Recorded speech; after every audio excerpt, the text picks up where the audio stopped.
All right, buckle up, everybody. We're diving deep into some seriously thought-provoking stuff today. Oh yeah, this one's a doozy. We're cracking open Rory Pendleton's self-published book, Book Theory Blue. Interesting choice. Now, I know the title might sound like we're heading into UFO territory. A little bit, yeah. But trust me, Pendleton's story goes way beyond your typical alien encounter. He blends his real-life experiences. With some wild theories. Exactly. And this entity he calls Mr. Blue. Ooh, yeah. Chills. Let's just say it gets pretty creepy. It definitely raises some questions about the nature of reality, that's for sure. And what's so fascinating is how Pendleton kicks off this whole journey. He starts with those ex-military personnel testifying before Congress. The ones who came forward about their UFO encounter. Right. You remember, right. It was all over the news. Vaguely. Refresh my memory. Well, these weren't just your run-of-the-mill UFO sightings. They brought receipts, didn't they? They did. They had evidence, like pieces of crashed discs. And there was talk about non-human biologics. It was like they ripped a page right out of a science fiction novel. It really shook things up. And for Pendleton, it was a total game changer. This event basically sends him down the UFO rabbit hole. Late-night internet deep dive. Oh, yeah, he was obsessed. He'd be up all night reading these accounts of UFOs, some terrifying, some strangely hopeful. Like the stories about UFOs neutralizing nuclear weapons? Yeah. It makes you wonder, what if there really is some advanced technology out there? Something capable of shutting down our most destructive weapons? Makes you rethink global power dynamics, doesn't it? For sure. And then Pendleton stumbles upon these theories about alien genetic manipulation. Wait, like aliens messing with our DNA? Yeah, going way back like 200,000 years ago, potentially influencing our entire evolution. Wow. That's a mind-blowing concept. It is. And Pendleton's imagination just runs wild with it. He even describes this vivid encounter he has with an alien in the park. But get this, instead of asking the typical questions like, where are you from? Or what's your purpose? He goes a different route. Totally. He asks, what did you do earlier today? Like he's trying to get a glimpse into their daily life. Exactly. He wants to understand their motivations on a personal level, not just their grand cosmic purpose. That's actually a pretty insightful approach. Right. And this need to connect the dots, to understand motivations, it leads Pendleton to develop his own concept called paradigm theory. Okay, break that down for me. Basically, he's saying that our beliefs are shaped by these frameworks we build from our culture, our upbringing, our experiences. It's like we're all wearing glasses with a different colored tint. We're seeing the same world, but through unique filters. Exactly. And for Pendleton, instead of rose-colored glasses, we're dealing with, get this, purple beams and blue beams. Okay, I'm intrigued. What's the difference? Purple beams represent the good stuff. Positivity, authenticity, those moments when you feel aligned with yourself and the world. Sounds pretty zen. Right. But then you have the blue beams. Uh-oh. Yeah, those are the negative vibes. Manipulation, cynicism, that feeling that something's just off. I think we've all felt that at some point. Absolutely. But Pendleton becomes convinced that these blue beams aren't random. He thinks they're intentional. He does. He believes there's a larger, orchestrated effort to manipulate and control humanity. Okay, so who's the mastermind behind these blue beams? Well, Pendleton gives him a name, Mr. Blue. This is where it starts to get creepy, right? Oh, yeah. And Pendleton's suspicions about Mr. Blue really take off after a disturbing encounter in the park with this older man named Rupert. Someone he thinks might be connected to Mr. Blue. He's not sure, but the encounter freaks him out. Oh. And then, to make matters worse, the UFO whistleblower testimony, the event that kicked off his whole obsession, gets completely ignored by the mainstream media. Like it never even happened. Exactly. And this is where Pendleton's theory of unreality comes in. Unreality, fill me in. He starts to believe that the media is deliberately suppressing information, shaping a false narrative to keep the public in the dark. It's like we're all living in this carefully constructed illusion. That's exactly what he's saying. And anyone who tries to expose the truth is silenced or ridiculed. It's pretty unsettling, right? It definitely makes you think. So we've got UFOs, potential alien manipulation, this shadowy Mr. Blue, and a media machine that Pendleton believes is actively shaping our reality. What else does he have in store for us? Well, things get even more cosmically strange. Pendleton develops his own theory about the creation of the universe. He calls it the big idea theory. So the big idea theory, what's that all about? Well, it's like this. Pendleton believes that the universe didn't begin with a Big Bang. Whoa. Okay, I'm listening. He thinks it all started with a thought. A thought, like someone thought the universe into existence. Yeah, that's a pretty radical idea, and Mm-hmm. it ties into his whole theory about unreality. He thinks that thought, that initial big idea, is constantly being shaped and reshaped Bye. by us, by our collective thoughts, beliefs, and actions. But he also believes there are forces at play that are trying to manipulate those thoughts. Like Mr. Blue and his blue beams. Exactly. And Pendleton's paranoia about this manipulation just keeps growing. He starts seeing signs of it everywhere, even in his everyday encounters. He mentions this reporter he meets who gives him a really bad vibe. Like he thinks the reporter is in on it. Part of the unreality machine. Totally. And then there's this bike cop who stops him for some minor traffic violation. Pendleton is convinced the cop is part of the system too, trying to intimidate him, silence him. It's like his whole world is turning into this conspiracy thriller. Every stranger is a potential threat. Yeah. And with the media ignoring the UFO whistleblower testimony, it just confirms all his fears. Mm. He feels like he's all alone in this, like no one believes him. It's a lot to carry. It is. And it leads Pendleton to make a big decision. He decides to write a book.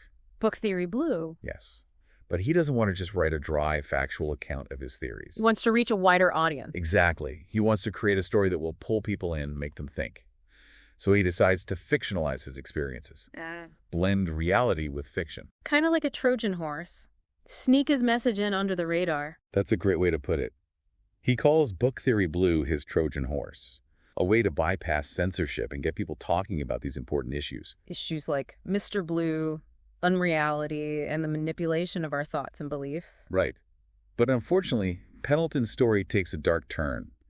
His paranoia and anxiety just become too much, and he attempts suicide. Oh, wow. Yeah, it's a really tough part of the book.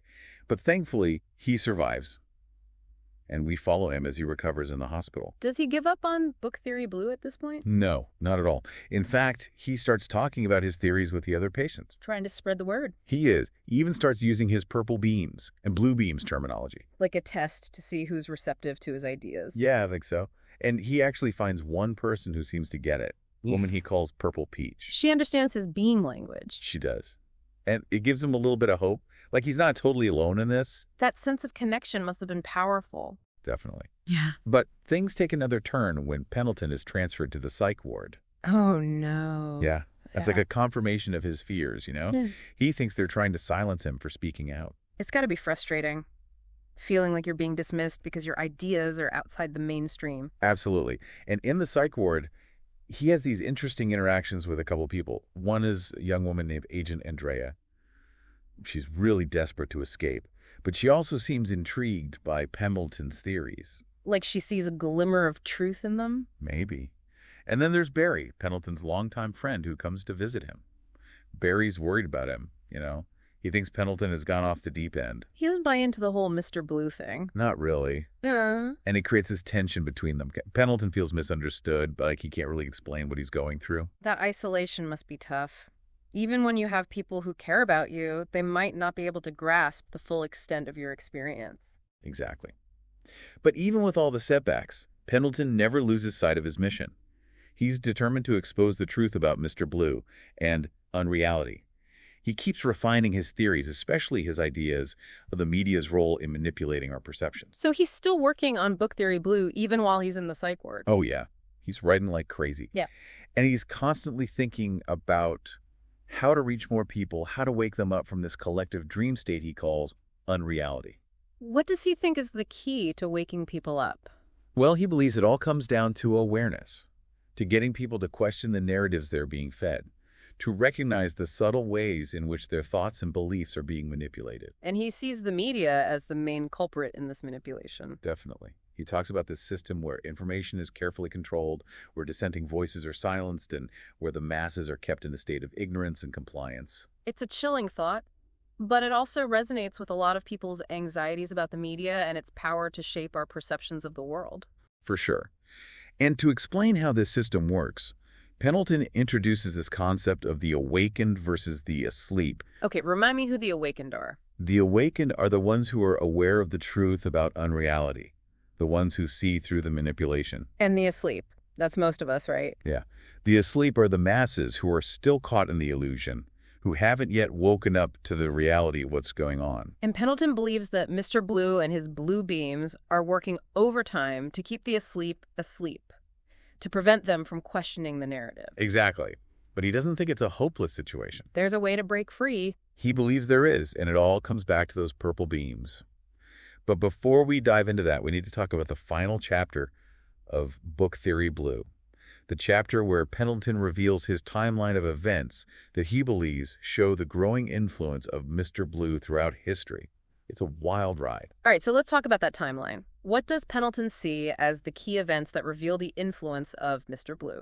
Well, it's pretty extensive. He goes all the way back to the 1930s. The 1930s? What happened then? He talks about these alleged Nazi occult experiments. Occult experiments, like trying to tap into supernatural forces. Yeah, that kind of thing. Pendleton believes that those experiments were the early seeds of Mr. Blue's influence. Okay, that's a pretty bold claim. What else is on the timeline? Well, the next big event he points to is the Roswell incident in the 1940s. The infamous UFO crash. The one and only.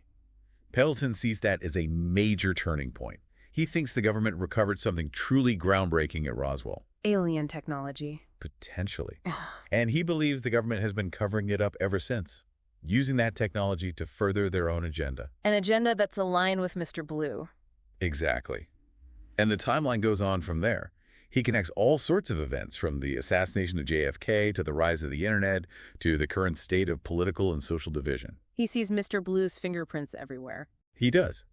And it all builds up to the present day, with the UFO whistleblowers being ignored by the media. Pendleton sees that as the ultimate proof that unreality is firmly in place. So what's the solution? If Mr. Blue is so powerful, if he's been manipulating things for decades, how do we fight back? That's where the purple beams come in. Pendleton believes that by focusing on positivity, authenticity, and connection, we can disrupt Mr. Blue's influence. So it's not about fighting fire with fire, it's more about shining a light in the darkness. Exactly. Pendleton believes that Mr. Blue feeds off of negativity, fear, and division. So by choosing love over hate, by choosing connection over isolation, we can weaken his grip on humanity. It's a powerful message, but is it enough? I mean, we're talking about a force that Pendleton believes has been operating for almost a century. Well, Pendleton doesn't offer any easy answers, but he does provide a glimmer of hope. And that hope comes in the form of a conversation he has with his friend Anne. What does Anne bring to the table? She introduces him to a conspiracy theory called Project Bluebeam. Project Bluebeam. Never heard of it. What is it? It's a pretty wild theory. It suggests that governments, or maybe some other shadowy organization, are planning to use advanced technology to stage a fake alien invasion. A fake alien invasion? Why would they do that? To create mass panic and fear, to give them an excuse to seize even more control over the population. Wow. That's some next-level manipulation. It is. And for Pendleton, it's the ultimate confirmation of his fears about Mr. Blue. He sees Project Bluebeam as the final stage of Mr. Blue's plan, the ultimate Bluebeam designed to enslave humanity. But even with this terrifying prospect looming, Pendleton doesn't give up. No, not at all. In fact, he sees Project Bluebeam as a call to action. He doubles down on his purple beams message. He thinks that positivity and connection can defeat even a fake alien invasion? He believes it's our only hope. He thinks that if enough people wake up, if enough people choose love over fear, we can disrupt Project Bluebeam and any other attempt to control our minds and hearts. So Book Theory Blue isn't just a story about UFOs and conspiracy theories. It's a story about the power of human consciousness to shape reality. That's exactly it. And it's a reminder that even in a world that can feel increasingly dark and chaotic, we have a choice.